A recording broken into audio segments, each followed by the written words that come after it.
منذ ساعات فقط قاومته بشدة ثم استسلمت لعناقه، لكن هذه المرة لم تقاومه فقط بل حاربته كهرة برية.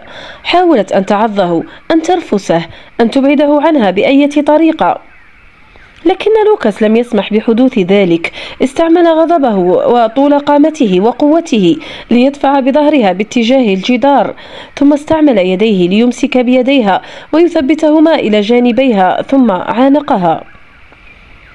سمع المحامي ينادي بصوت غير جلي اسمه، لكنه تجاهل كل شيء إلا الحاجة الملحة بأن يكسب المعركة ويلقنها درسا يعلمها فيه أنها لا تستطيع الضحك منه أو النظر إليه كمخلوق يستحق ازدراءها. حتى تحت تأثير الغضب المسيطر عليه اعترف لوكاس أن هناك ما هو أكثر من ذلك.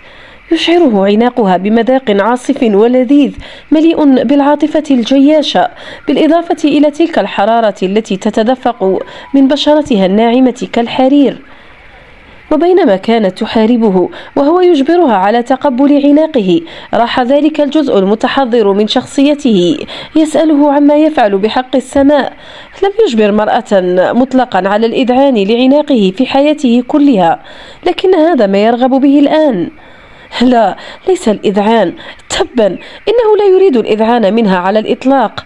يريد أن تذوب تحت لمساته وتبادله العناق. أصبح عناقه أكثر رقة وخفف من ضغط يديه على معصميها، ثم همس في أذنها بكلمات باللغة الإسبانية، كلمات يستعملها الرجل ليقول لحبيبته كم هو مغرم بها. التقطت المرأة أنفاسها وأصبحت دافئة لينة بين ذراعيه. شعر بتغير حالها وباستسلامها، كأنما أصبح هو من يصدر الأوامر الآن وليس هي. بإمكانه أن يدعها الآن، بإمكانه أيضا أن يستمر في عناقها إلى أن تتوسل إليه ألا يتوقف أبدا. يمكنه أن يغرقها في عناقه لساعات ويجعلها تهتف باسمه. صرخت المرأة وقد أبعدت يديها، أو ربما هو من تركهما. مهما يكن الأمر، تراجع لوكاس إلى الوراء فترنحت، وقد فتحت عينيها بقوة فبدتا مظلمتين وتشعان بكره شديد أو بشيء جعله يرغب في أن يمسك بها ليعانقها من جديد.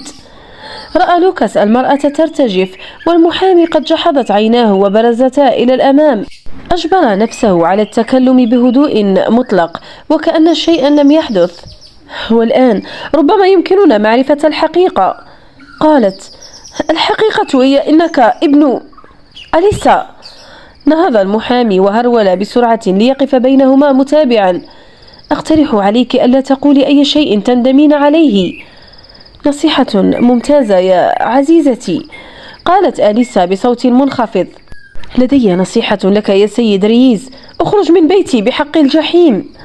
نظر لوكاس إلى نورتون ثم ابتسم بمكر قائلا: هل ترك موكلك المزرعة الكبرى إلى ماذا لديت السيدة أليسا؟ ضم ذراعيه إلى صدره.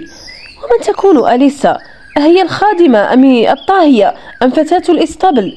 ربما أكون قد أسأت الفهم، ولكن ما فهمته هو أنني أملك هذا المكان الآن. أصبح صوته قاسيا وهو يتابع. أملكه كله، بدءا من المراعي القاحلة إلى المخزن المتهدم، أليس كذلك يا نورتون؟ بدا المحامي كأنه مستعد لتقديم أي شيء مقابل أن يختفي من هذا المكان. مرر إصبعا مرتجفا داخل ياقة قميصه. هذا صحيح يا سيدي، مع أنني أخشى القول أن الأمر أكثر تعقيدا مما ذكرت. دمدم لوكاس: أكثر تعقيدا؟ تم الاحتيال على جدي لشراء هذه المزرعة والتي لا فائدة منها، وأنا تم الاحتيال علي لكي آتي إلى هنا. فهل تقول لي أن هناك المزيد؟ هل ستقول أن علي إنقاذ أميرة أسيرة مكبلة في برج عال يحرسه تنين؟ أصدر نورتون صوتا كأنه يتقيأ، أما المرأة أليسا فضحكت بمرارة. استدار لوكاس بمواجهتها وقد بدا وجهه أبيض اللون من شدة الغضب. لا تضحكي مني مرة ثانية، وإلا أعدك أنك ستندمين على ذلك. ردت بسرعة: ما أندم عليه فعلا هو أنني لم أترك بيبي يطرحك أرضا ويدوس عليك بحوافره. علق لوكاس بمكر. ما هذا السحر كله؟ أنا واثق من أنك تظهرين الكثير من الرأفة نحو عشيقك. شحب وجه المحامي. سيدي، دعني أفسر لك من هي أليسا ومن هي هذه السيدة. تصورت من تكون بنفسي. التفسير الوحيد الذي أريده الآن هو ما الذي تعنيه بما سميته الشرط الملزم. بحق السماء، هل أملك هذه المزرعة أم لا؟ حسنا، قاطعته المرأة بنبرة ساخرة. بالطبع هو يملكها، إنه صاحب شركة رييز تاديوس، قال لي ذلك بنفسه. نظر لوكاس إليها وأدرك ما هي المشكلة. اشترى فيليكس هذا المكان المزري والآن مات ماكدونوف، لكن صديقته أي حبيبته أيا تكن صفتها غاضبة جدا، فقد توقعت أن ترث هي هذه الملكية. هي المستهترة الجشعة. منذ لحظة كان ليسعد بأن يحل هذه المسألة بتقديم المزرعة الكبرى إلى أي جمعية كإحسان منه، أما الآن فهو سيقاتل هذه المرأة الساخرة حتى النهاية ليحتفظ بها. قال لها بنعومة: وأنت تريدينها لنفسك، هذا كل شيء، أليس كذلك؟ وهذا ما سميتماه الشرط الملزم.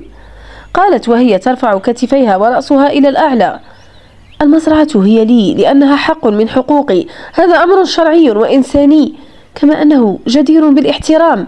إنها لي. قال بصوت كالحرير: بالطبع إنها كذلك يا عزيزتي، فقد فكري بكل ما فعلته لتحصلي عليها. اصطبغ وجهها بلون قرمزي وعلقت: أنت لا تعلم عما تتحدث. وأكد لك أنني أعرف التضحيات التي قدمتها بالعيش مع رجل عجوز تشاركينه الفراش. أنت شخص حقير. سوف أخذ هذا الشرط الملزم اللعين إلى المحكمة، وسوف أربح الدعوة. هل تملكين $1,000,000؟ لأن هذا ما عليك أن تدفعيه لتريني أنا ومحامية في قاعة المحكمة. حدقت المرأة إليه بغضب وأجابت: أنت أكثر من متكبر. سيد رييز، أنت أحمق أيضا. تقدم لوكاس منها خطوة، فأسرع المحامي ليقف بينه وبينها. أليسا، أيها الأمير لوكاس، صحيح أن موكلي توفي، لكنني مرتبط بعهد الشرف كي أستمر في تمثيله. إظهار نورتون العزيمة والقوة في شخصيته أمر فاجأ لوكاس، لكن ما يقوله صحيح، فهناك مسألة قانونية يجب أن تحل، وهو لن يسمح لغضبه من هذه المرأة بأن يعترض ذلك.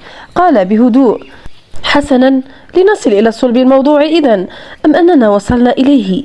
هل أحضرتني إلى هنا قاطعا كل هذه المسافة كي تحذرني من حقيقة أن هذه المرأة ستحاول إقناع المحاكم أن عملية بيع المزرعة ليست صحيحة، وأنه كان يجب أن ترثها هي؟ إن كانت هذه هي المسألة، علي أن أخبرك أنني لا أعتقد أن هناك أي قواعد قانونية تؤيد ما تقوله. أوافقك الرأي يا سيدي، لكن ليست هذه هي المشكلة. ما هي إذن؟ يا إلهي، إنه متعب وبحاجة إلى الاستحمام وتناول الطعام، ثم إلى النوم لليلة بأكملها، لكنه يشك بأن يستطيع الحصول على شيء من ذلك في وقت قريب. قالت المرأة: أخبره تاديوس. نظر لوكاس إليها، رأى وجهها مغلفا بتعابير غامضة، لكن كرهها له يشع بقوة من عينيها. فجأة اضمحل كل الإرهاق الذي يشعر به، وراح يفكر كيف يمكنه أن يمحو تلك النظرة من عينيها بضمها بين ذراعيه وبمعانقتها حتى تخضع له. تبا، سار بخطى واسعة نحو النافذة وحدق بالظلام، بينما أخذت الرياح تهز أوراق الشجر، وأخذ المطر ينهمر بقوة على سطح المنزل. لا مكان لديه ليرحل إليه قبل الصباح، أو ليكون أكثر دقة، ما من وسيلة لديه ليغادر هذا المكان اللعين قبل ذلك الوقت، لذا عليه أن يهدأ. أخذ نفسا عميقا ثم استدار ليواجه المحامي. إنها على حق هذه المرة، أخبرني بقية القصة، فأنا متأكد من أنني سأجد الموضوع مسليا. سحب المحامي منديلا من جيبه ومسح وجهه قائلا: أولا، يجب أن تفهم سيدي أن المزرعة لم تكن دائما كما هي اليوم. نظر لوكاس إلى الصورة المعلقة على الجدار وعلق: وإن يكن فهذا أمر لا يعنيني مطلقا، حتى لو كانت أفضل مزرعة في تكساس كلها. قالت المرأة بنبرة دفاعية: هذا ما كانت عليه فعلا. حسنا، كانت كالجنة، فقط أكمل ما تريد قوله. إنه أمر ملكي يا ثاديوس، ويجب عليك الطاعة. حدق لوكاس بغضب إليها وقال بنعومة: كوني على حذر عزيزتي. نعم أليسا، من فضلك، أنت تجعلين الأمور أكثر سوءا. قالت بغضب: أنت من جعل الأمور أكثر سوءا، لو أنك فعلت كما طلبت منك وتجاهلت ببساطة المسألة. ضرب لوكاس بقبضته سطح المكتب: هذا كثير عليه ليبقى هادئا. وقال بصوت كالزئير: تبا، هذا يكفي. قل لي ماذا تخفي بشأن العقد يا نورتون، وإلا فإنني لن أدعك تمارس المحاماة ثانية. حمل ثاديوس نورتون حقيبة صغيرة عن الكرسي وأخرج منها ملفا كبيرا. فقط اعلم يا سيدي أنني قلت للوسيوس إن هذا العمل جنوني. جنوني. ضحكت المرأة بتوتر وتابعت: ماذا عن كونه لا أخلاقي، غير منطقي، وماذا عن كونه أشبه بنص في مسرحية سيئة جدا؟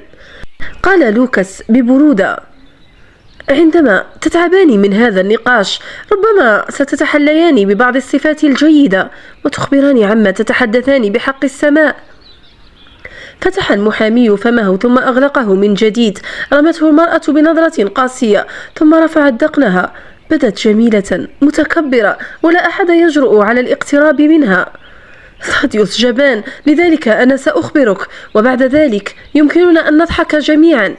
في البداية أكره أن أخيب أملك يا سيد رييز، لكن لوسيوس لم يكن حبيبي. توقفت قليلا عن الكلام قبل أن تتابع: لقد كان والدي أيها الأحمق. أنت ابنة ماكدونوف؟ نعم، ابنته المتبنات. اسمي الحقيقي مونترو، ولم يكن هناك أي إحساس بالتعاطف بيننا أنا ولوسيوس. قال نورتون بضيق: أليسا، هذه قصة قديمة. أنت على حق يا ثاديوس، لكن ضيفنا المبجل يريد أجوبة. حسنا، أنا سأعطيه تلك الأجوبة. أمي متوفية، وكذلك لوسيوس. لا أستطيع التخيل أنني سأفتقده، لا سيما بعد أن جرني إلى كل هذه الفوضى. ابتسمت بمرارة وتابعت: آسفة، لكن هذا قليل لوصف ما أصابني بعد أن أصبحت النجمة في مسرحية قذرة يا سمو الأمير، لكن هذه هي الحقيقة. دعيني أفهم الأمور بشكلها الصحيح. قال لوكاس ذلك بنبرة رجل يراقب أرنبا سحب من قبعة، وهو يعرف جيدا كل أساليب السحر، يدرك أنه ليس هناك أي سحر على الإطلاق. علم لوسيوس ماكدونوف أنه على فراش الموت.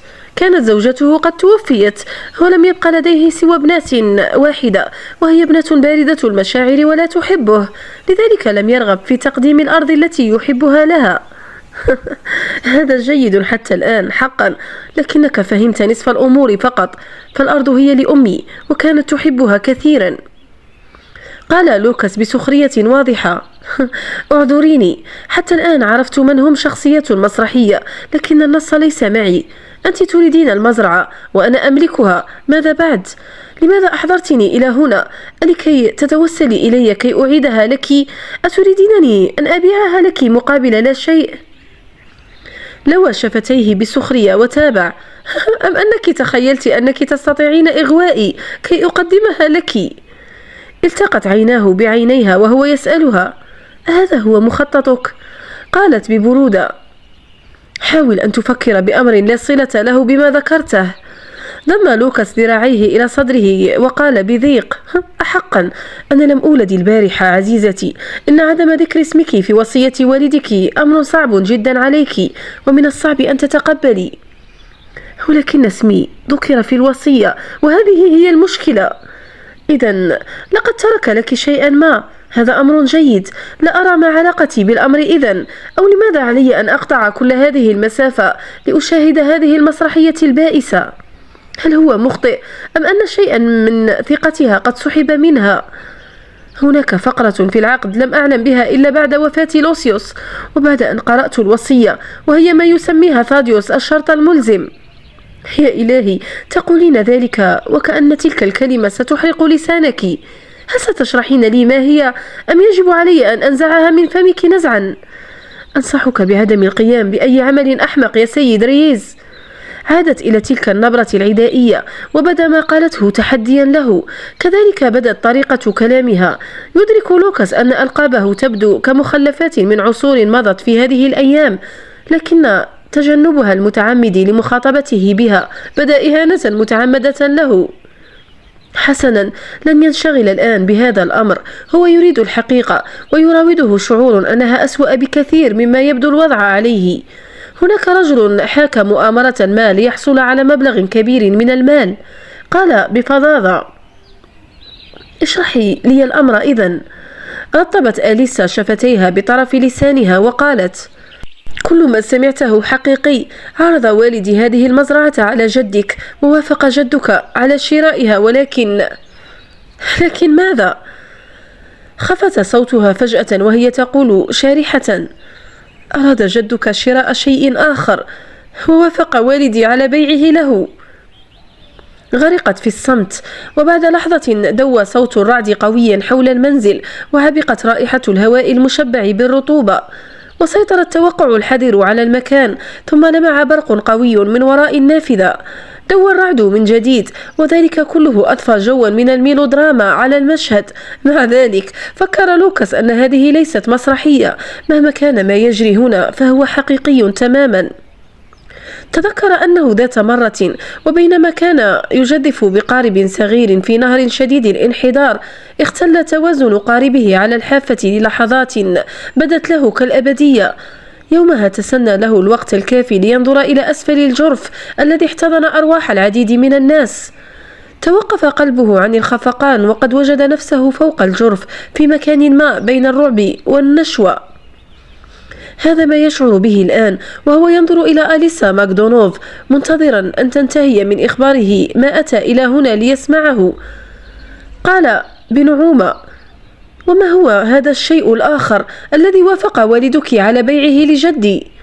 بدا له كأن أزمانا مرت قبل أن تقرر أليسا التكلم. بعد ذلك ارتجفت ورفعت عينيها إلى عينيه.